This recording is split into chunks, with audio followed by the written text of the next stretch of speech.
தஞ்சாவூர் மாவட்டம் செங்கிப்பட்டி காவல் நிலையத்திற்கு அழைத்து செல்லப்பட்டிருக்கிறார் எதிர்க்கட்சி தலைவர் உதயநிதி ஸ்டாலின். நம்முடைய சட்டமன்ற உறுப்பினர் திரு சேகர்பாபு அவர்கள் நம்முடைய இணைந்திருக்கிறார். சார் வணக்கம். இன்று நடந்திருக்கக்கூடிய இந்த கைது நடவடிக்கை அப்படிங்கிறது தமிழ்நாட்டு அரசியல் சூழல்ல என்ன மாதிரியான தாக்கத்தை ஏற்படுத்திருக்கு? ஏன்னா நாளைக்கு சட்டப்பேரவையில பட்ஜெட் தாக்கல் செய்யப்பட இருக்கிறது. அப்போ இது ஒரு மடைமாற்றும் நடவடிக்கையா இன்னைக்கு இருக்கக்கூடிய இந்த சூழல்ல? காவிரி நீர் நம்முடைய ஜீவாதார பிரச்சனை.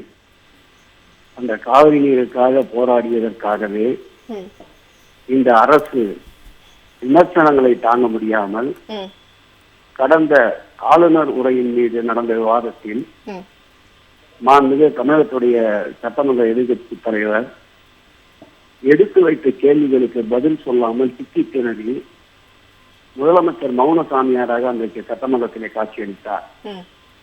நாளைய தினம் சட்டமன்றம் கூடுகின்ற வேளையிலே மாண்புமிகு சட்டமன்றத்துடைய எதிர்க்கட்சி தலைவர் சட்டமன்றத்திற்குள் இருந்தால் அவர் எழுப்புகின்ற வினாக்களுக்கு திறமையற்ற முதலமைச்சரால் பதில் சொல்ல முடியாது என்ற காரணத்திற்காக ஜோடிக்கப்பட்ட சர்ச்சேஸ் பண்ணப்பட்ட உண்மைக்கு மாறான அபத்தமான குற்றச்சாட்டை ஜோடித்து இன்று காலையிலே 8 மணியிலிருந்து வீட்டிலே அத்துமீறி படுக்கை அறையுடைய கதவுகளை தட்டி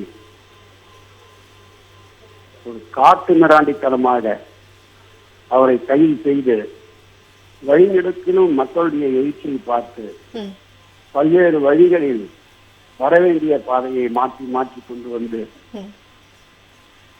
தொழுவூரிலே ஒரு 3 மணி அளவிற்கு உணவுக்கு நிறுத்தினார்கள். காலையில இருந்து இயற்கை உபாதை கைப்பற்றுவதற்கு கூட அனுமதி மறுக்கப்பட்டது. அதன் பிறகு மீண்டும் திருச்சி வழியாக சுற்றி சுற்றி கொண்டு வந்து 7 மணிக்கு செங்கிப்பட்டி காவல் நிலையத்திலே வைத்து விசாரித்துக் கொண்டிருக்கின்றார்கள். அவர் ஒன்றும் கைதுக்கு அஞ்சுபவர் அல்ல, கைது நடவடிக்கை கண்டு பயப்படுகின்றவர் அல்ல.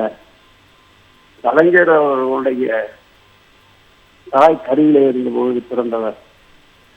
இன்றைய தமிழகத்தினுடைய அனைவரின் இந்தியும் நீக்கம் வழங்குகின்ற திராவிட மாடல் ஆட்சியுடைய நாயகன், திராவிட முன்னேற்ற கழகத்துடைய தலைவர்.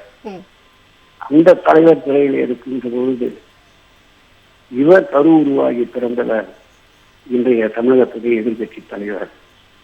ஆகவே சிறைகள் என்பது எங்களுக்கு மாலை நேர பல்கலைக்கழகங்களை போன்றது. இந்த சிறைக்கெல்லாம் அஞ்சுபவர் அல்ல எங்களுடைய எதிர்கட்சி தலைவர்.